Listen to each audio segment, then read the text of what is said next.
Okay, so let me push the screen here.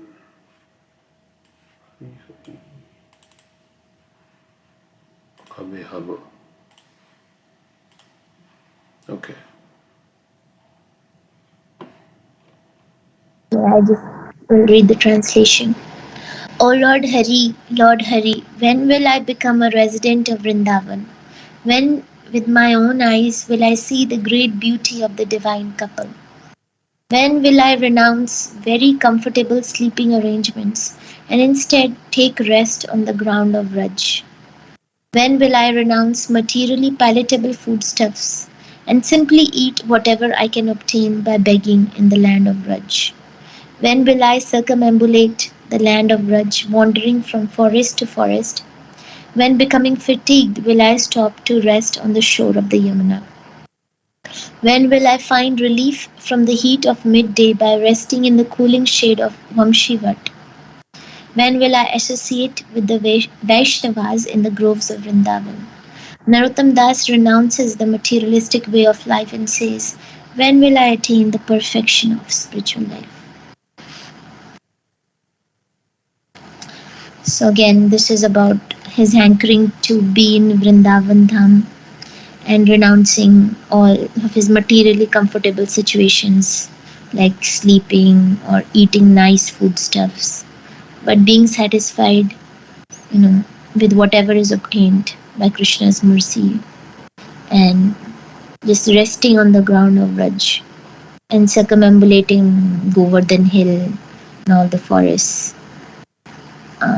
And then just, taking rest, not having any house or anything, but taking rest under Vamshivat and hankering to be in the association of advanced Vaishnavas.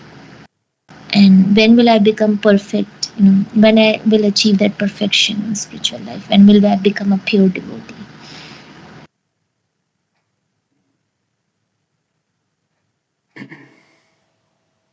Anything you would like to add? Yeah, we saw so many sadhus in Vrindavan, right? We don't know their past, but we saw many. Maybe some of them are like, you know, they've come to Vrindavan in this mood to just, and they are not known to anybody in the world. But we don't know how they came there. Maybe they just came renouncing everything. So, like, right, we were going to parikrama, we saw one sadhu who was also doing parikrama at 10 o'clock or something like that. He was walking. Yeah, and some do Dandavat parikrama. They they offer obeisances, every step, and then they sleep on the side of the road and continue their parikrama on the next day. Yeah, we saw some doing Dandavat parikrama also. Yeah. So, yeah, Some it's, they're doing, huh? some are doing like at one place they are doing like 101 Mhm. Dandavat and then go on this step. I mean, they're doing so many austerities. Yeah. Vrindavan is meant for austerity to make spiritual advancement. So, that also. And this reminds me one word. I was like, that's 2 3 days. It's in these prayers. Like, one should develop that eagerness, right? One should develop like eagerness to render the service, to be in dham, to associate with the devotees, um, and of course, service for Krishna and Radharani and Krishna. This reminds me that words from Vritrasur prayer, Ajat Paksha Eva Mataram Khaga. Stanyam Yatha, Stanyam Yatha, what was that? What's Tara? Siddhartha. Yeah, Priyam, Priye, Yeshitam Vishanna, Mano Ravindaksh, Daksh, yeah, Daksha, Didaksh Tatvam. So, I mean, when should that eagerness, one should develop, then we can, you know, uh, progress in the devotional service and we can feel that presence and ecstasy. Yeah, and even in the symptoms of bhav, we have this verse in Chaitanya Charitamrita, Shantir avyartha kalatam, viraktir mana shunyata, asha bandha samutkantha, nam gane sadaruchi, asakti sad gunakhyane, preeti sad vasati sthale. So those who have attained that bhav, they have very much, hankering and affection for staying in the place of dham, where Krishna has performed his pastimes. So, as we see in Narottam Das Thakur, he wants to be in Vrindavan. But Vrindavan is also in the consciousness. So, if our mind is in Krishna Leela and we are meditating on him, then we are in Vrindavan. I mean, in this time also in Brindavan, there's many things happening, still happening. One of my family member, she has so much affection for what was the temple, Baki Bihari temple, and she is really desiring that in the Baki Bihari temple there's a lot of crowd is there. You can't see Baki Bihari in a close way until you are not a VIP person. So I mean, she had like a very desiring, and she always desiring that how can I get darshan of Baki Bihari closely.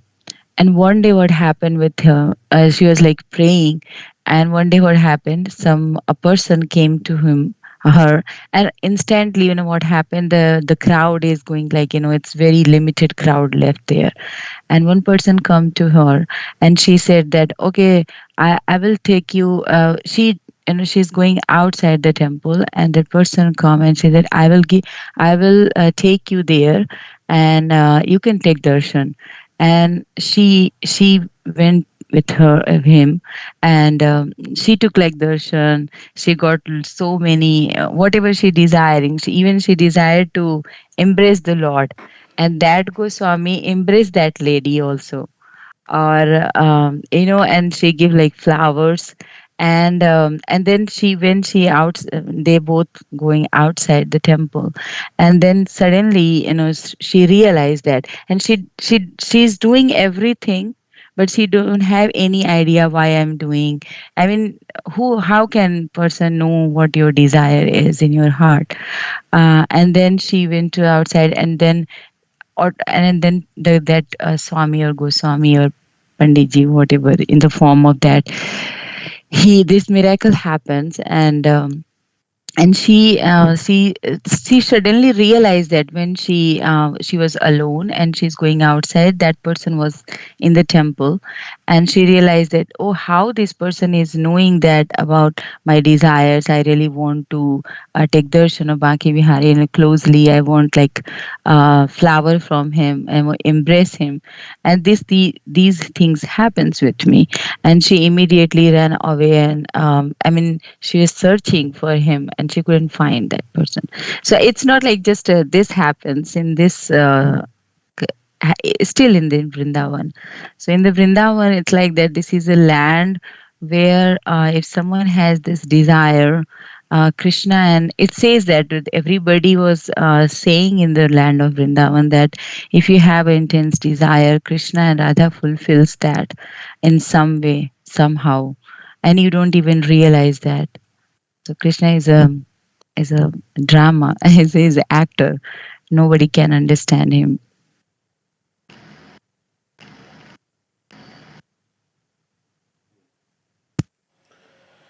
Is your friend? Is this your friend?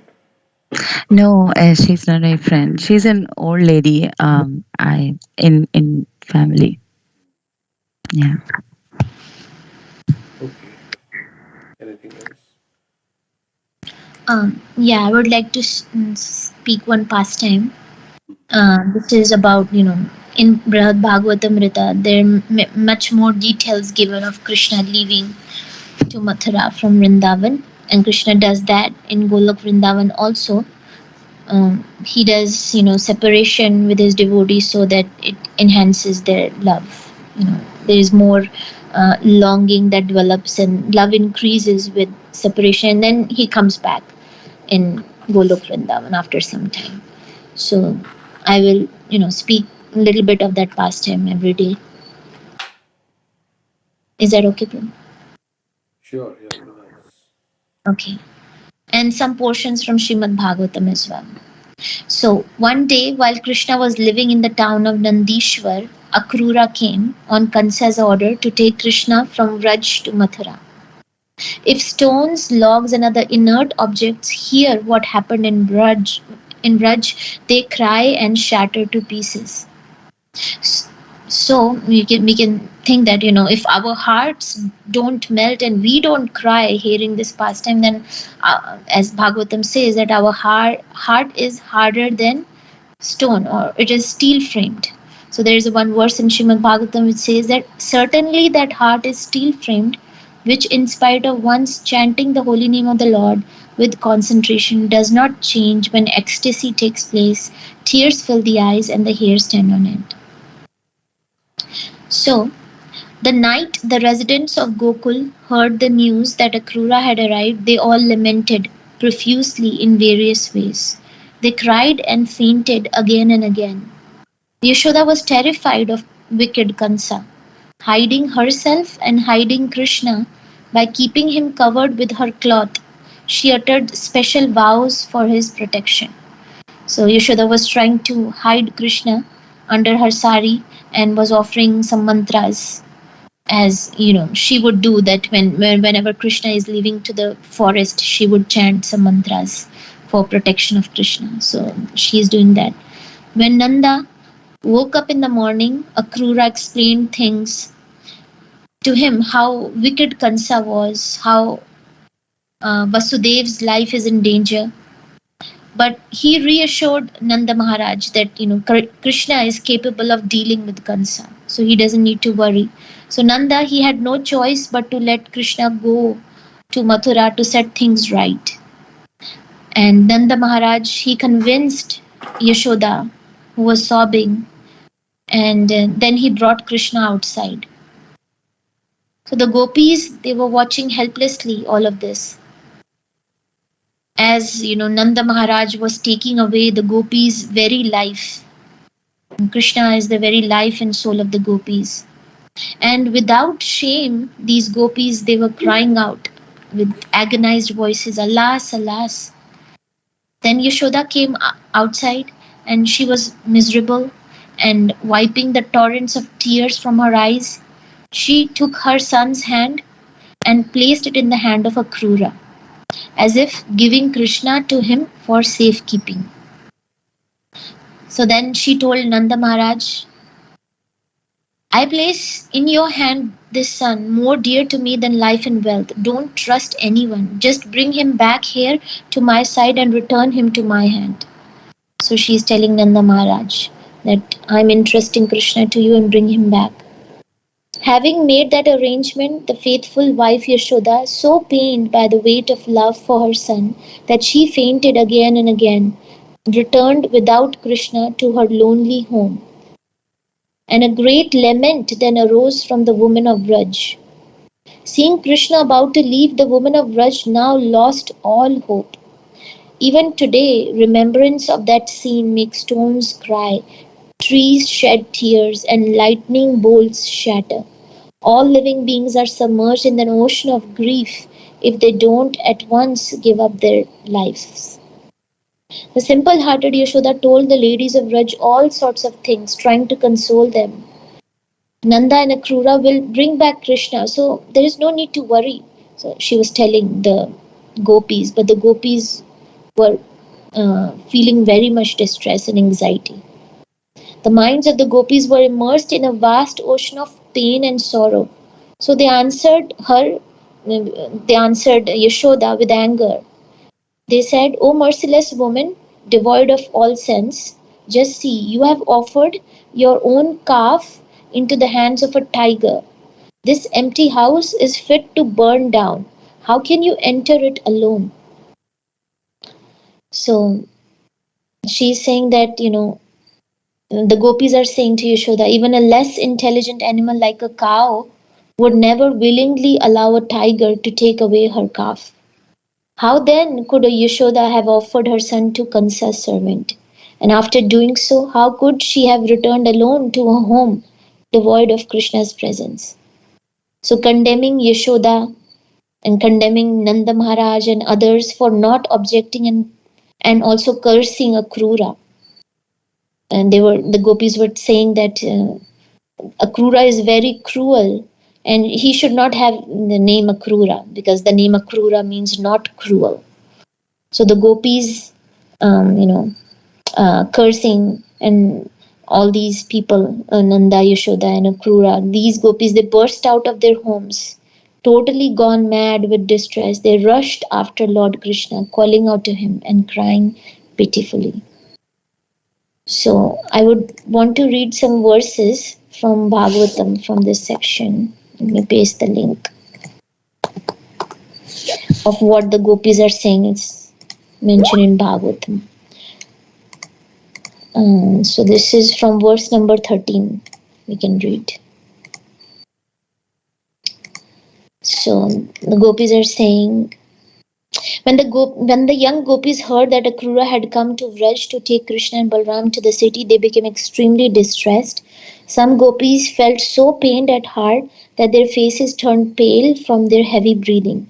Others were so anguished that their dresses, bracelets, and braids became loose. Other gopis entirely stopped their sensory activities and became fixed in meditation on Krishna. They lost all awareness of the external world, just like those who attain the platform of self realization. And still other young women fainted simply by remembering the words of Lord Shri Krishna. These words, decorated with wonderful phrases and expressed with affectionate smiles, would deeply touch the young girl's heart. So they are remembering all their pastimes with Krishna. His, the words, loving words and affectionate smiles that he would have for them. The gopis were frightened at the prospect of even the briefest separation from Lord Mukunda. So now, as they remembered his graceful gait, his pastimes, his affectionate smiling glances, his heroic deeds, and his joking words, which would relieve their distress, they were beside themselves with anxiety at the thought of the great separation about to come. They gathered in groups and spoke to one another, their faces covered with tears and their minds fully absorbed in Achyuta. There are some more verses, so maybe I can stop here and then we will continue.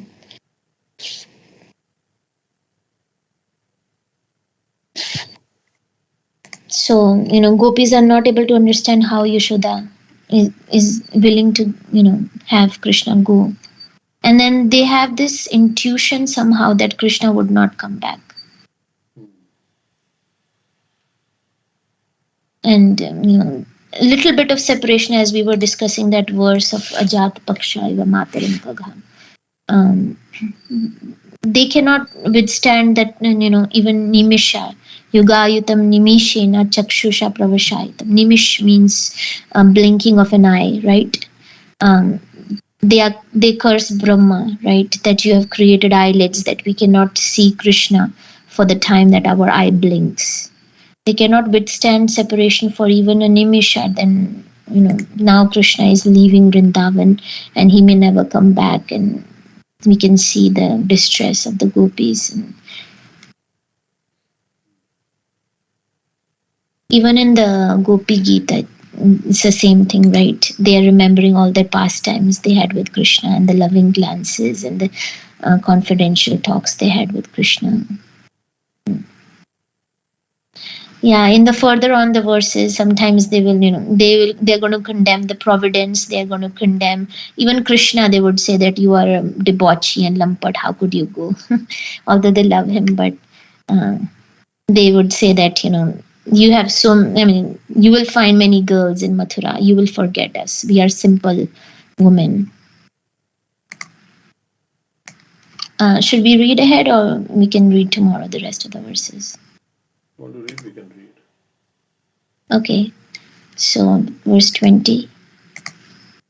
Having shown us Mukunda's face. Oh, okay. I think we are on verse 19.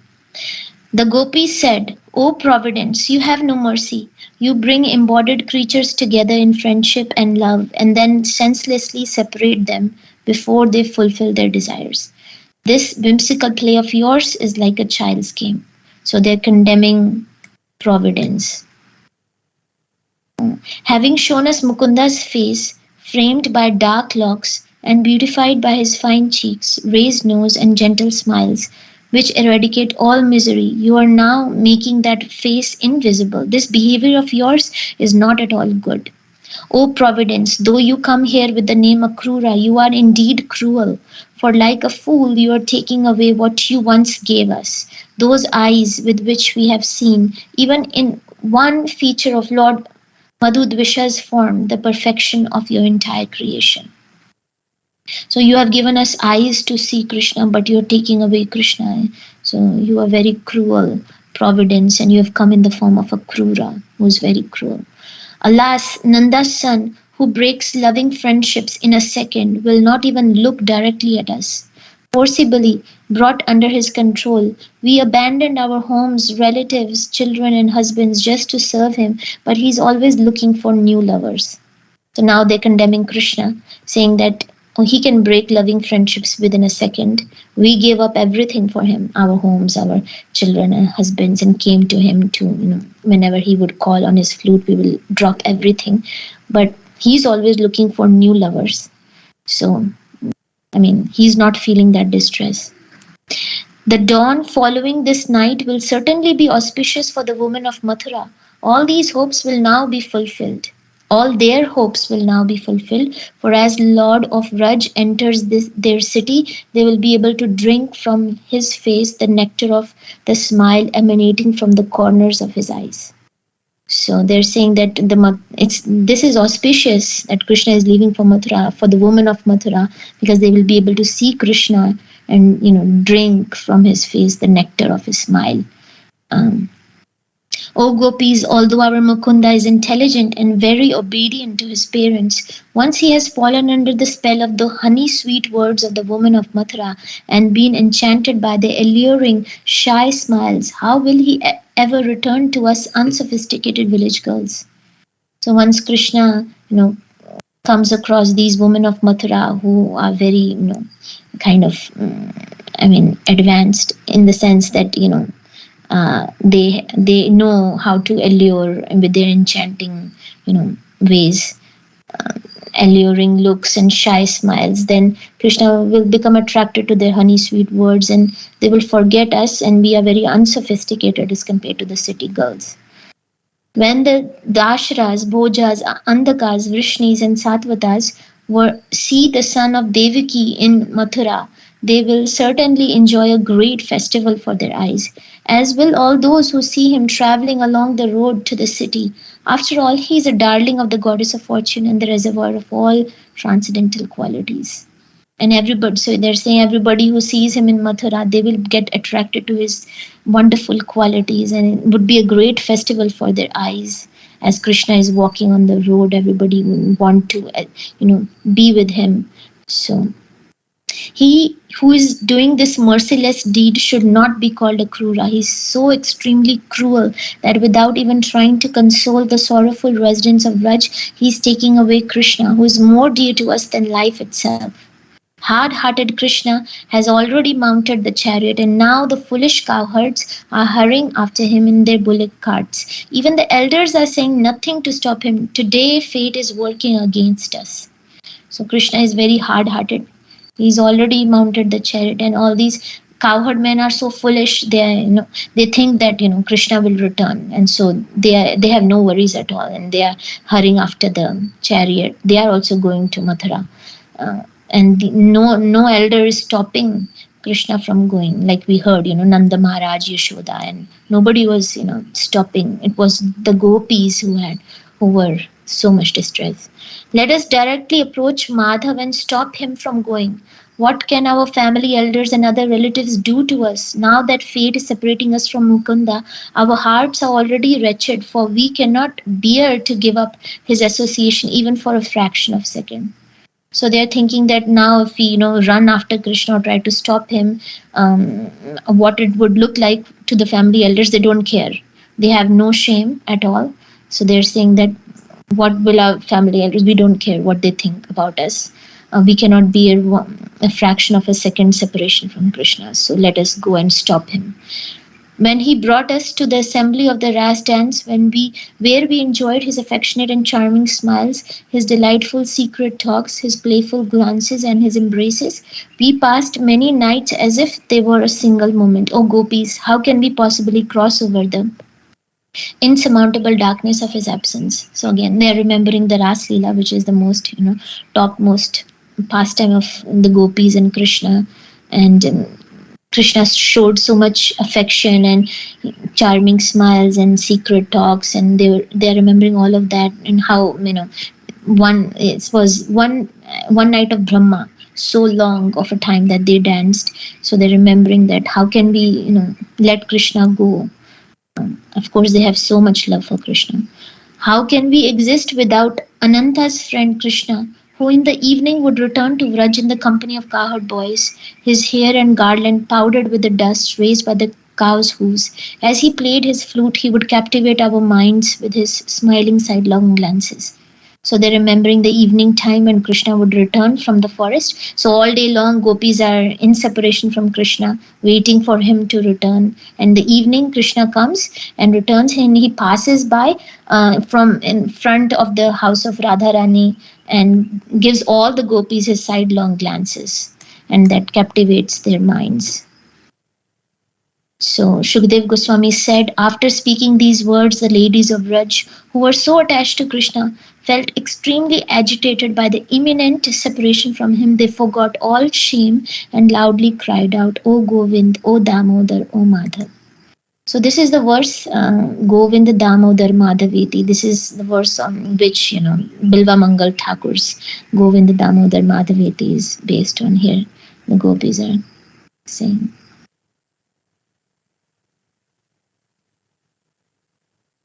Yeah, I think I'll stop here.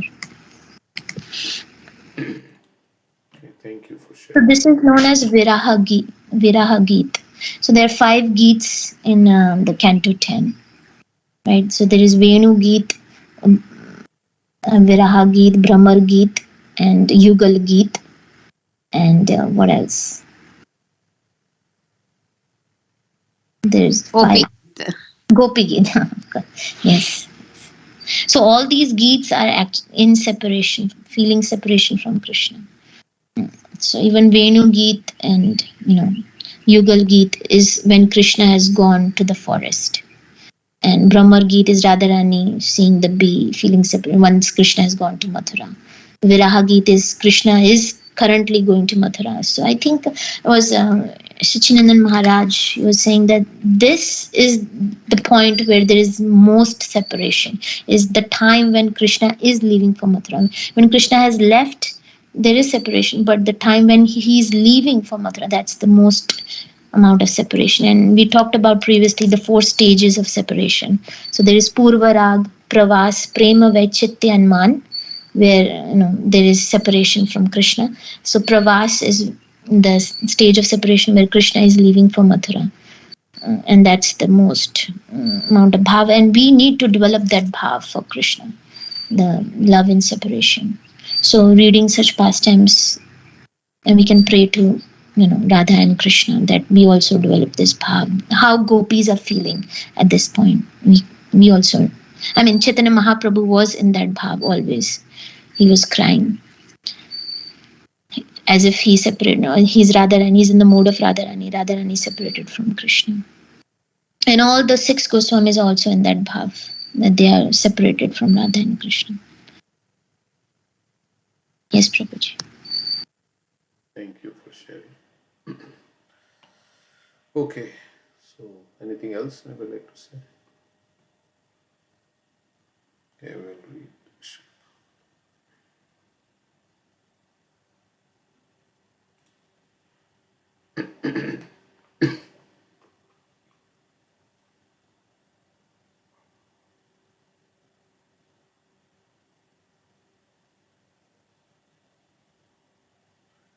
Okay, I think we will read from 329.6.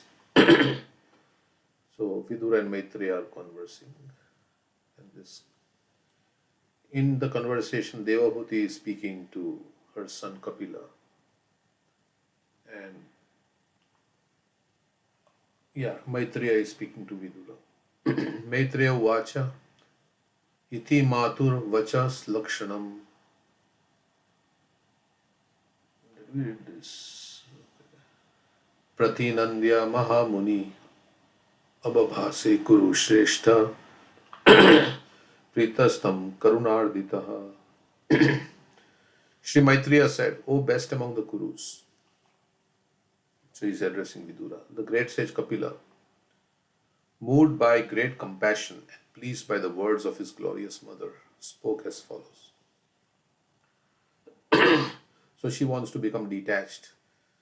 Devahuti wants to become detached, so she's saying that we have read that verse. Please describe time and how it influences people. Please tell me about the calamities of birth and death in this material world so that we can become detached from the activities. So, after saying all this, Kapila Devi is very pleased. So, Lord Kapila was very satisfied. Lord Kapil was very satisfied by the request of his glorious mother because she was not thinking only in terms of her personal salvation, but in terms of all the fallen conditioned souls.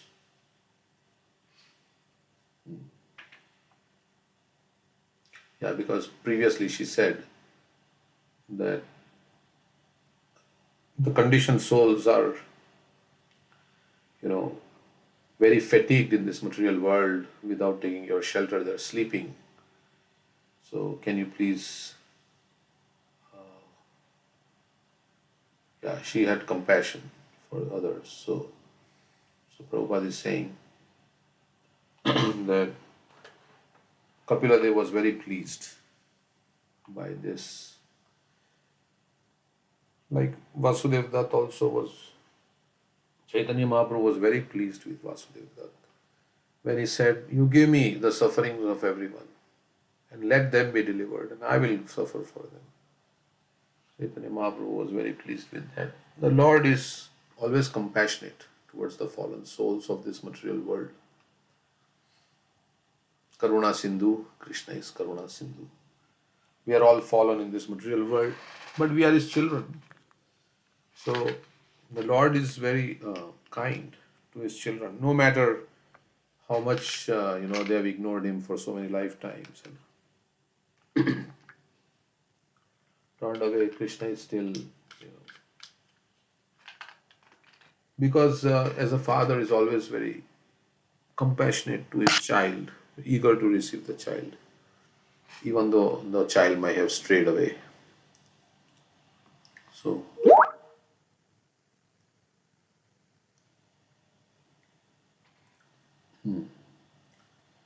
yeah, you want to say that verse? And as you were talking about Vasudev Dutt, right? Krishna is easily pleased if you show mercy to other living entities. Daya sarvabhuteshu. Santushti yena kenamasa. Sarvendriya pushante chatushyate. Ashu janardana. We can quickly satisfy the Supreme Lord if we show mercy to other living entities. And being satisfied in whatever Krishna gives us, not complaining or, asking for things. And also controlling our senses. Yes, nice. Thank you for sharing that verse. So we can show, we may not be compassionate that much, we may not feel, but because Prabhupada wants this, Chaitanya Mahaprabhu wants this, Yare Dekho Tare Kaho Krishna Upadesh. So on his behalf, of course, we have to do achar also nicely and then do prachar. But it doesn't mean we have to become fully purified and pure devotee before we can share the knowledge. Somebody else can become a pure devotee, even though we may not be pure devotee. If we share this knowledge and somebody is looking for it, they may become very serious, more serious than us. They can become pure devotees. So we should not discount that fact, that even though we may not be completely pure, but if I share this knowledge as it is, then somebody else can become more advanced. And then we get some credit also because we may have given them a book or something. So, So Lord gives credit also. The Lord is always compassionate towards the fallen souls of this material world, and therefore He comes Himself or sends His confidential servants to deliver them. Since He is perpetually compassionate towards them, if some of His devotees also become compassionate towards them, He is very pleased with the devotees. In the Bhagavad Gita, it is clearly stated that persons who are trying to elevate the condition of the fallen souls by preaching the conclusion of Bhagavad Gita, namely full surrender unto the personality of Godhead, are very dear to Him. So anybody who says to the fallen souls this message of Krishna, Sarva dharman parityajya mamekam sharanam vraja, aham tvam sarva papebhyo mokshishami ma suchaha, that person becomes very dear to Krishna. And of course, Krishna says for such a person, pure devotional service is guaranteed. Ya idam paramam guhyam mad bhakti abhitashvati bhaktim mayi paya param kritva maya vishita. Nahi. Mame vishita samshayam. So we will also become pure devotees. Krishna is saying that by sharing this knowledge, even though we may have shortcomings, if we are honestly sharing and we want to become pure in heart, one day will come when Krishna's mercy will be there and all anarthas and everything will be removed by His mercy and we will become pure devotees. For Him, pure devotional service is guaranteed, Krishna says in that translation.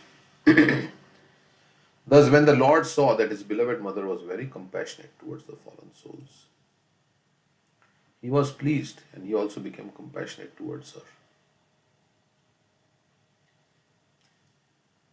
They say if you want to get Krishna's mercy, then you should be merciful. You should extend His mercy to also other conditioned souls. In the form of, Srila Prabhupada's books.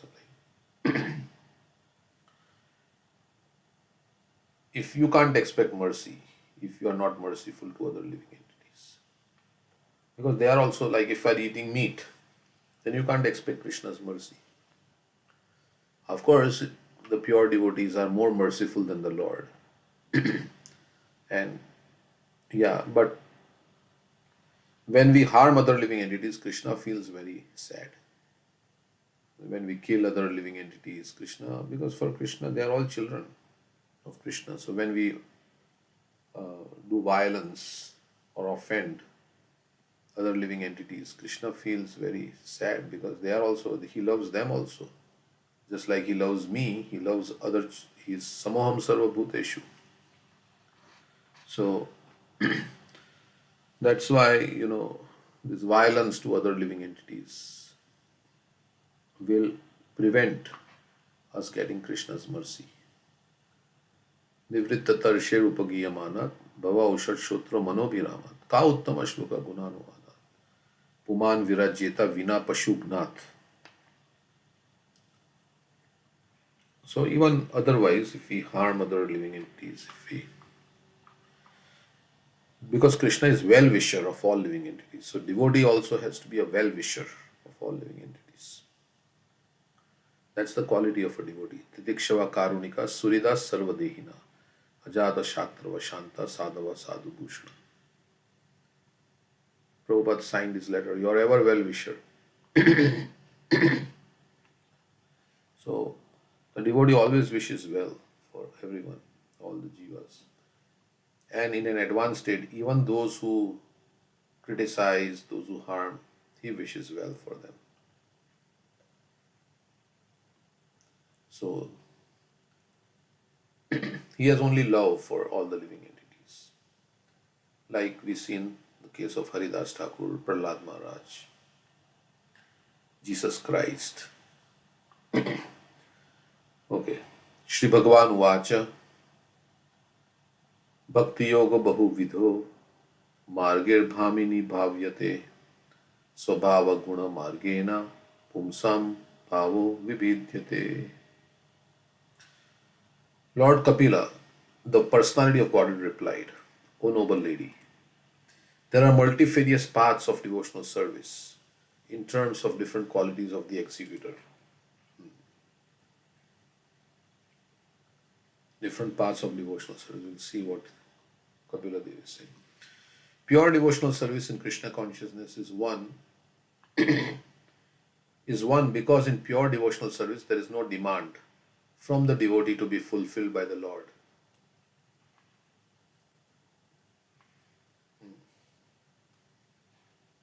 They have no demands. They only want to serve Krishna.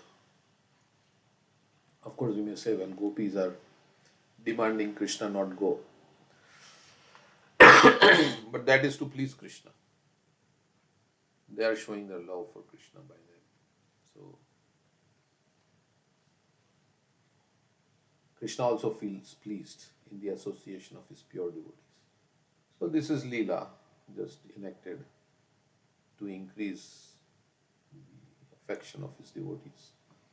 So, pure devotional service in Krishna consciousness is one because in pure devotional service there is no demand from the devotee to be fulfilled by the Lord. He has no material desires. So, he is not asking anything. If he asks something, it is that, oh Krishna, please engage me in your service. That's all. There is no other demand from the Lord. That is a akama bhakta. Prabhupada says there is difference between sakama bhakta and akama bhakta. Akama bhaktas they don't disturb the Lord in any situation. They are just serving the Lord. Very high, kind of consciousness. In any situation, they only are wanting to please the Lord. They don't have no material demands. Whereas sakama bhakta, because they have material desires, as soon as there is difficulty, they approach the Lord. So, but generally people take to devotional service with a purpose. Artho jigyasu artharthi. As stated in Bhagavad Gita, people who are not purified take to devotional service with 4 purposes. A person who is distressed because of material conditions becomes a devotee of the Lord and approaches the Lord for mitigation of his distress. So that distress may be a temporary distress because some desire is not getting fulfilled. Like I lost my job, or I lost a family member, or something that we want to happen in life and it's not happening. Like somebody wants a child, or somebody wants a spouse, or something is not happening. So they're approaching the Lord for some material reason. But this distress is coming.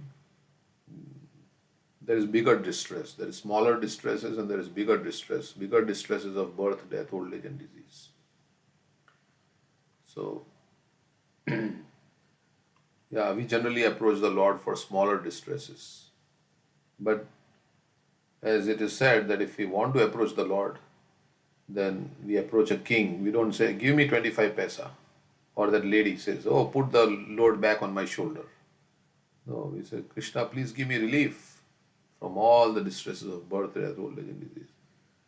And that relief only you can get by bhakti. So, best is to ask Krishna, please give me devotion to you. Please awaken devotion in me for you. Because bhakti is there, then mukti is automatically achieved. Mukti swayam mukulitanjali sevate asman. So if you have bhakti, mukti you automatically get. Mukti is standing with folded hands. So then if we get bhakti, then we get mukti, and then when we get mukti, we go back to the spiritual world, then there is no distress. All the small distresses are gone. So we should ask the Lord for bhakti. A person who is distressed because of material condition becomes a devotee of the Lord and approaches the Lord for mitigation of his distress or his service, basically. A person in need of money approaches the Lord to ask for some improvement in his material condition, but monetary condition. So, artho artharthi. Others who are not in distress or in need of monetary assistance but are seeking knowledge in order to understand the absolute truth also take to devotional service. And they inquire, Jigyasu, into the nature of the Supreme Lord. This is very nicely described in Bhagavad Gita 7:16. Chaturvida bhajante mam jana sukriti arjuna. Artho jigyasu artharthi jnanishya bharatarshava. Actually, the path of devotional service is one without a second, but according to the devotee's condition, devotional service appears in multifarious varieties, as will be nicely explained in the following verses. So basically, devotional service in the mode of goodness, in the mode of passion, that is described in the coming verses, means a person in the mode of passion is performing devotional service. A person in the mode of goodness is performing devotional service. So, those are the verses now. Okay, any comments? Abhisandhayayo himsam dambham. So hinsa means violence. Dambham means pride. Matsaryam means envy.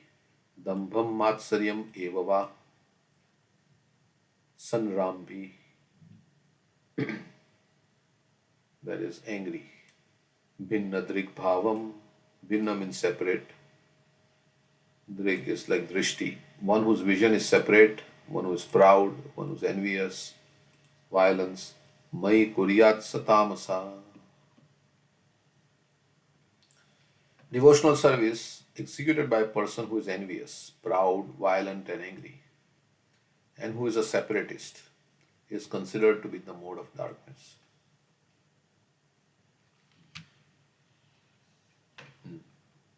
Any example of anybody? Of course, we may be the examples, but I'm saying from the scriptures. So, Can we say like Durvasa Muni? oh, Durvasa Muni getting angry. yeah, I'm not sure. I mean, yeah, he's not performing devotionals. Maybe, yeah, he's angry, correct. But yeah, he's also meditating on Brahman like that. He's Lord Shiva only, he's plenary expansion of Lord Shiva. Maybe, yeah, so he's, we can say Indra. Indra. Indra. Yeah. Indra became proud. He became violent also. He was angry. He was envious. So, of course, yeah. I was also thinking of Ramachandra Puri, ritual master. I mean, not spiritual master, but God brother of Ishwara. God brother of Ishwara Puri, right?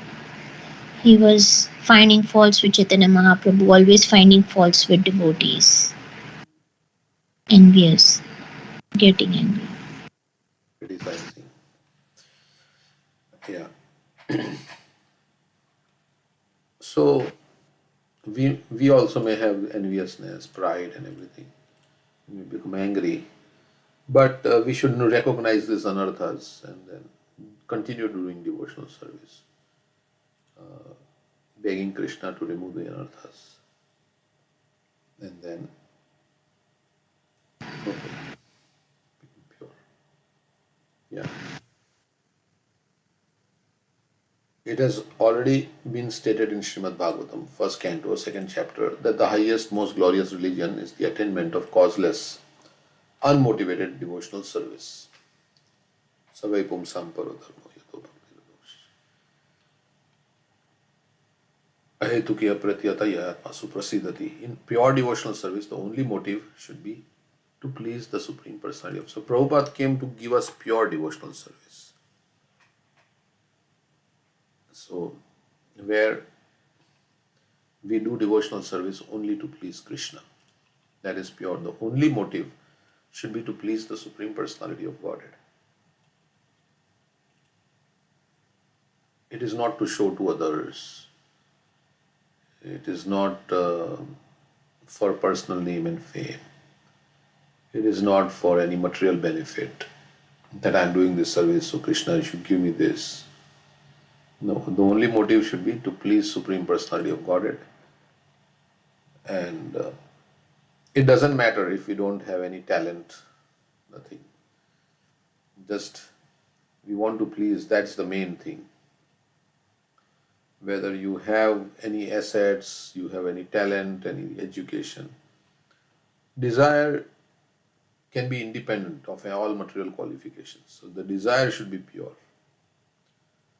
That's the main thing. Only motive means only desire should be to please the Supreme Personality of Godhead.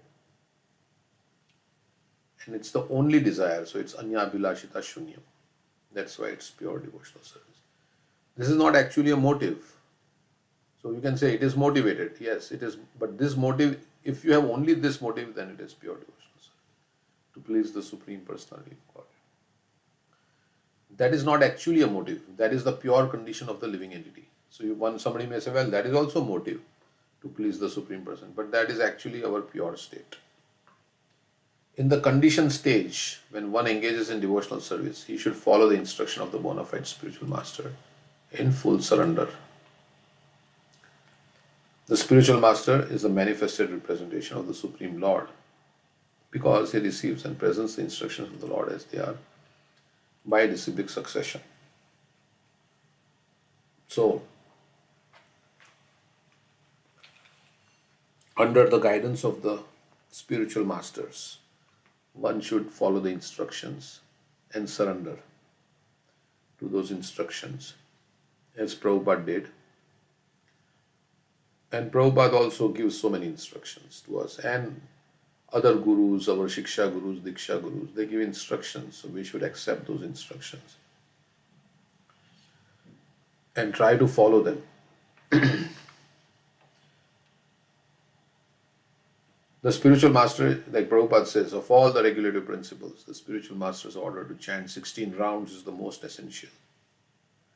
Then he gives, every member of the Krishna consciousness movement should get up by 4 a.m. In the Nectar of Instruction, he says.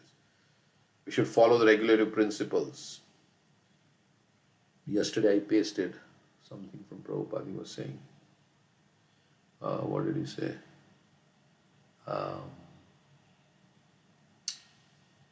Krishna realization, now you simply make it a vow that I shall not accept anything that is not offered to Krishna. And you take another vow that I shall not take anything except glorifying the Lord. I shall not talk anything. Then you become perfect. Very simple method. Simply you have to make this determination that I shall not talk anything which is not about Krishna, and I shall not eat anything which is not offered to Krishna.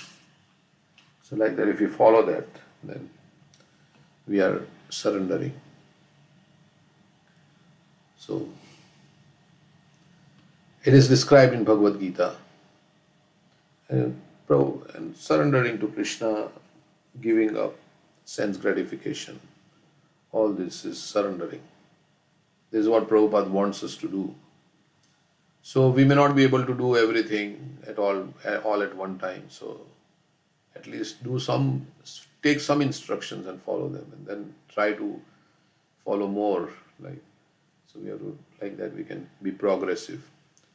It is described in Bhagavad Gita that the teachings therein should be received by disciplic succession, otherwise there is adulteration. To act under the direction of a bona fide spiritual master with a motive to satisfy the Supreme Personality of Godhead is pure devotional service. But if one has motive for personal sense gratification, his devotional service is manifested differently. Such a man may be violent, proud, envious, and angry, and his interests are separate from the Lord's. So although he is doing devotional service, but he has a separate agenda of personal sense gratification. There is an inner motive, hidden motive. That is to. So one who approaches the Supreme Lord to render devotional service, but who is proud of his personality, very proud, he thinks I am the best devotee, I am very good, everybody should respect me. So this is the results of pride. So he wants to do devotional service, but who is proud of his personality, envious of others, and when somebody does something better, he cannot stand that, or vengeful, is in the mode of anger. He thinks that he is the best devotee. Devotional service executed in this way is not pure. It is mixed and is of the lowest grade. Tamasa. Srila Vishwanath Chakravarti Thakur advises that a Vaishnava who is not of good character should be avoided. A Vaishnava is one who has taken the Supreme Personality of Godhead as the ultimate goal of life. But if one is not pure and still has motives,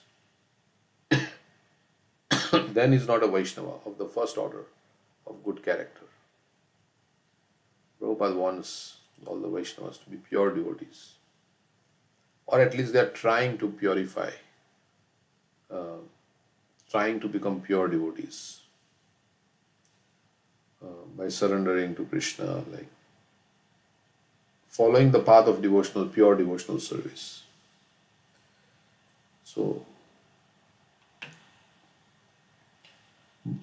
So it is said, right, when we meet somebody lower than us, we should show compassion and mercy. So when we meet somebody equal, we should be friends with them. When we meet somebody higher, then we should serve them. So it's not that we hate anybody, but if we want our progress, then like in the Narottam Das Thakur's song, you are saying how you want to associate with advanced devotees who are free from all material desires, and we want to hear from them.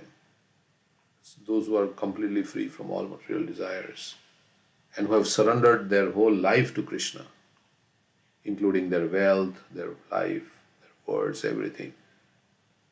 If we get the association of such a devotee and we hear from them, then we will become purified. We will also develop taste for hearing about Krishna.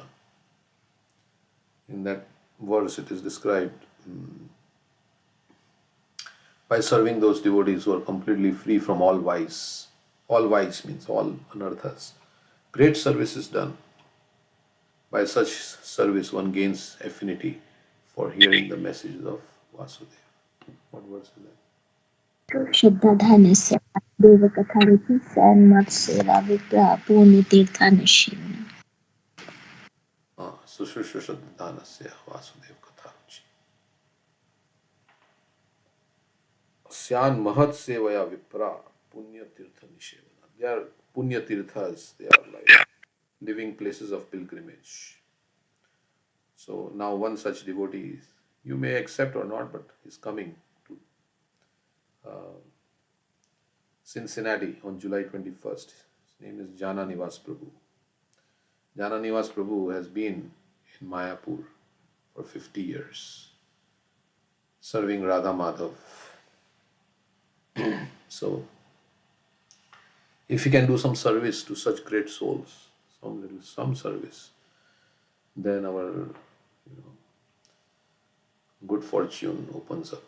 So, like that, I mean, of course, Srila Prabhupada also, he told Giriraj Maharaj that you can please me by distributing my books and building the TOVP. So, this is the desire of the great acharyas, Bhaktivinoda Thakur and everybody.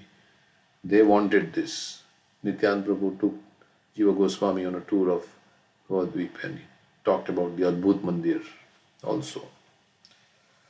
So this is the desire of the great acharyas. So by fulfilling the desires of the great acharyas, then we get their mercy, and that is our hope of being accepted by Krishna. Is the mercy of the acharyas. So one may offer his respects to such a Vaishnava because he has accepted the Supreme Lord as the ultimate goal of his life. But one should not keep company with a Vaishnava who is in the mode of ignorance. Like in Nectar of Instruction, it says that one should mentally honor and respect the devotee who has undergone initiation or who is chanting the holy name of the Lord. One should mentally honor such a devotee. Then the second thing it says, one should associate with those who have undergone, or one should offer obeisances to the devotee who has undergone Diksha. And then of course, it doesn't mean you got undergone Diksha. Still, we may be envious, proud, violent, and full of anarthas. But trying to become pure, and then one should serve those devotees who are completely pure in heart and devoid of all propensity to criticize others. And there is a verse in Nectar of Instruction. We memorized that verse, I can't remember. Yeah, it starts with Krishneti yasya giritam manasa driyetam. Diksha dikshasti chet pranati bhis something like that. Bhajanti sham sushrushaya uh, sushrushaya. Maybe why don't we learn this verse? It's like Nindandi Sunnirudami Pshita Sangalabdhya. We can take this. What? Huh? We've talked Sorry, voice is breaking. I cannot hear anything. Verse 5, I was saying. Oh, verse 5. Thank you. Yeah, we can maybe why not take this verse to memorize for tomorrow? We have already memorized, but to revise. Krishneti yasya giritam manasadriyeta dikshasti chet pranatabhis cha bhajantamisham sushrushaya bhajana vikyam ananyamanya nindadi shunyam ridam vipshita sangalabdya. Nindadi shunya is ninda is criticism, shunya one whose heart is devoid of the propensity to criticize others. Ipshita sangalabdya, one should desire, associate with, and faithfully serve that pure devotee who is advanced in undeviated devotional service, ananyam, and whose heart is completely devoid of the propensity to criticize others. So, such devotees we should take. Of course, all devotees we should associate with. Either we show compassion, mercy, we should be kind to everyone. Otherwise, we will think, oh, he's neophyte, they'll make us proud. Actually, Trinadapi Sunichena. We should always think, yeah, then we are lower. And we have to serve, but we can serve in different ways by helping the new people who are not, and then making friends. Prabhupada says normally when we meet somebody lower than us, then what do in material consciousness? We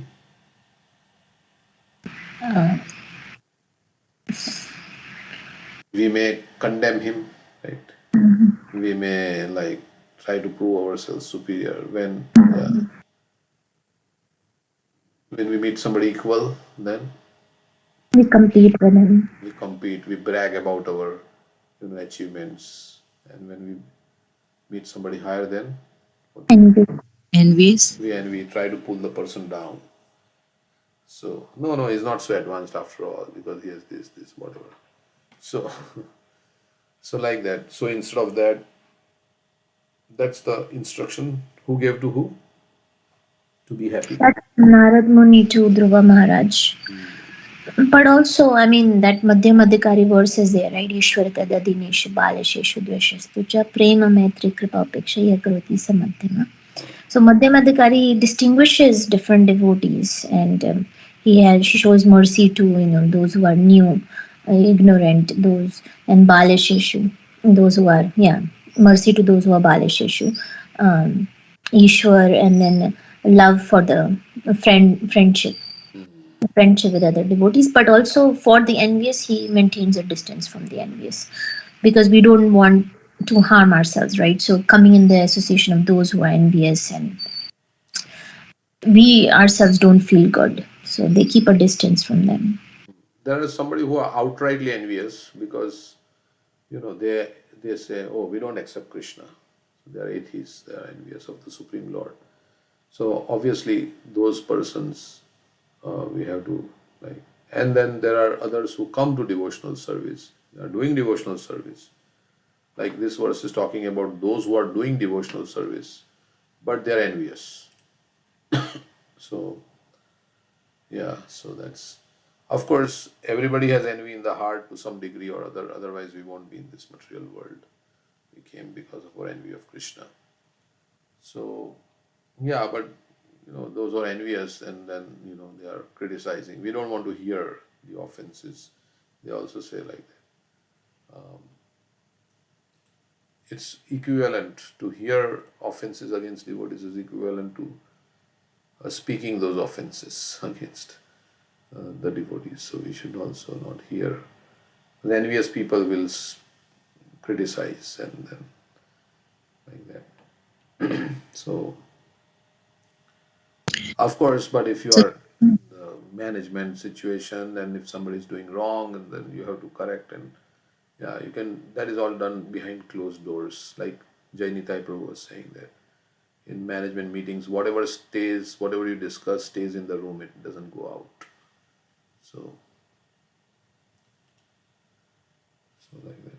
It's not like some things have to be dealt with, so you have to discuss, but not just for pleasure or something like that, for gossip. And if you can't help that person, yeah, you want to say something, sorry.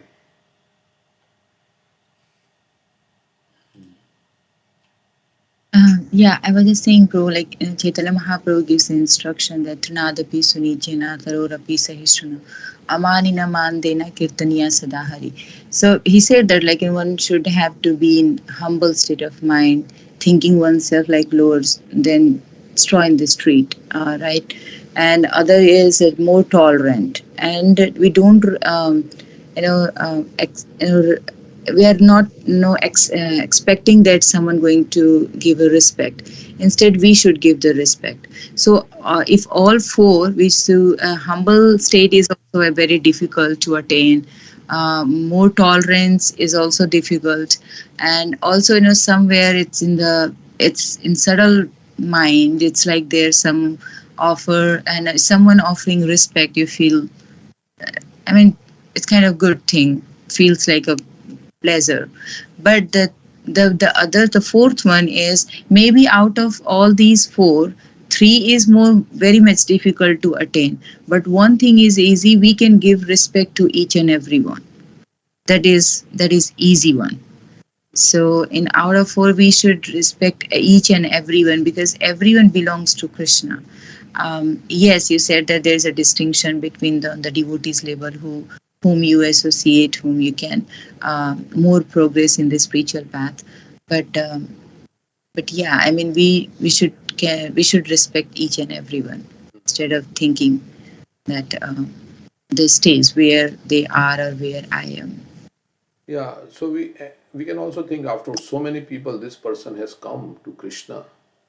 He has faults, but he has come to Krishna. So how special this person is, because he's chanting Hare Krishna. How many people are chanting, and how many people he has desire to serve Krishna. So how can we help like that?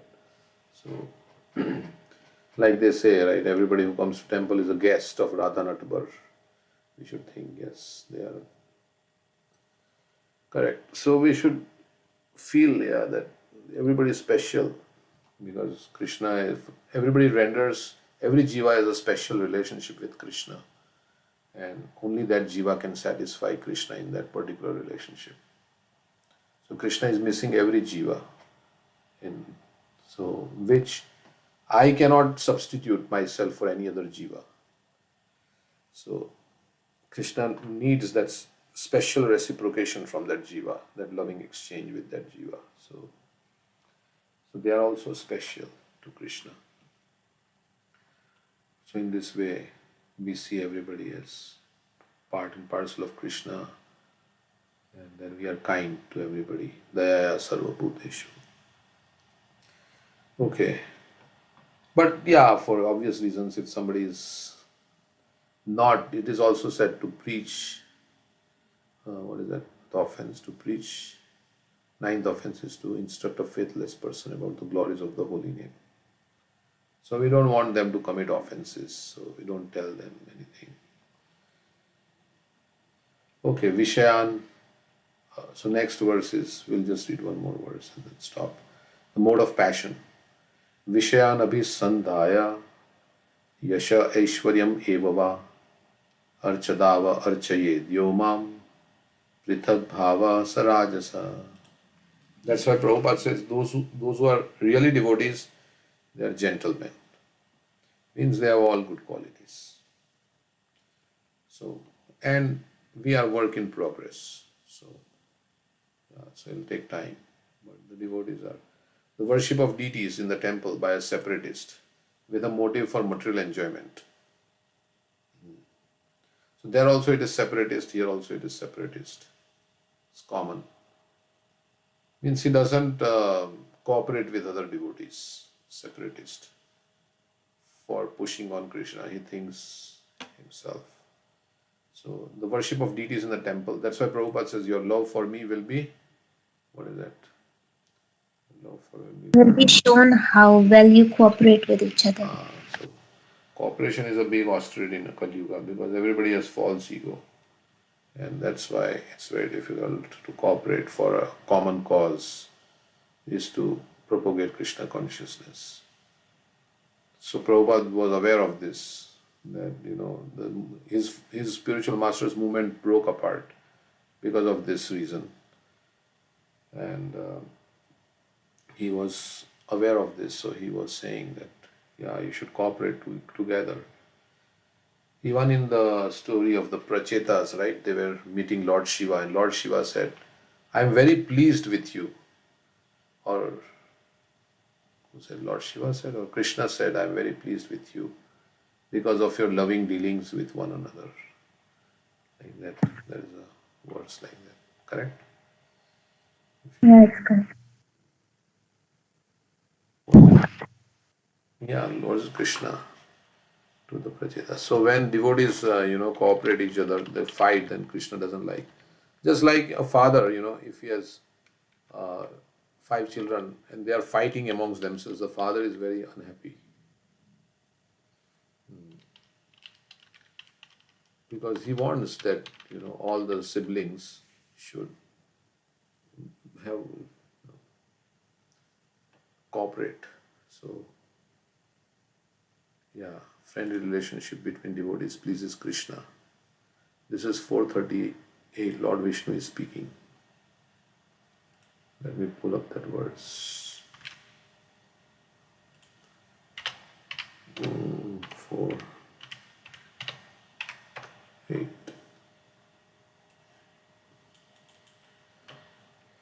The Supreme Personality of Godhead said, My dear sons of the King, I am very much pleased by the friendly relationships among you. All of you are engaged in one occupation, devotional service. I am so pleased with your mutual friendship that I wish you all good fortune. Now you may ask a benediction of me. Benediction of me. Since the sons of King Prachini Barishad were all united in Krishna consciousness, the Lord was very pleased with them. Each and every one of the sons of King Prachini Barishad was an individual soul, but they were united in offering transcendental service to the Lord. The unity of individual souls attempting to satisfy the Supreme Lord or rendering service to the Lord is real unity. In material world, such unity is not possible. So then Prabhupada talks. So actually in Krishna consciousness, there cannot be two opinions. There is only one goal, to serve Krishna to one's best ability. Those who are actually engaged in service of Supreme Personality of Godhead cannot be disunited in any circumstance. This makes the Supreme Personality of Godhead very happy and willing to award all kinds of benedictions to his devotees. So not separatist. The worship of deities in temple by a separatist with a motive for. So we should help each other in devotional service. Inspire each other by discussing about mitho ratir, mitho tushti, nivrittir, मिथात्मन परस्परानुकथनं भावनं भगवदेश मिथुरतिर्मिथुतुष्टि निवृत्त मिथात्मन.